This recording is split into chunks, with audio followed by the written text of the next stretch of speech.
ইস মামি, তুমি কিন্তু অনেকক্ষণ ধরে, ঠিক না এটা, সবাইকে খাওয়া শুরু করে দিবে না।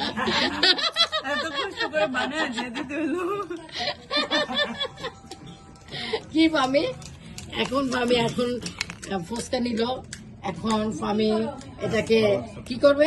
ও এইভাবে দিতে হয়, তারপরে তারপর এখন কি এটা কি বলে, মটর ঢুকাবে।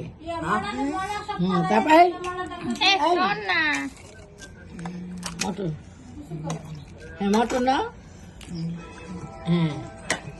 ওরে বাবা, এইভাবে না আমি দিছি।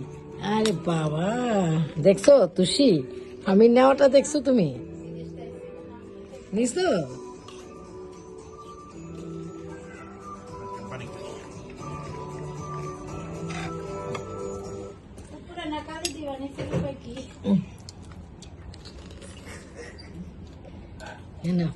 ঠিক আছে, আর শেষ করছো না? তুমি খাও ফুচকা তো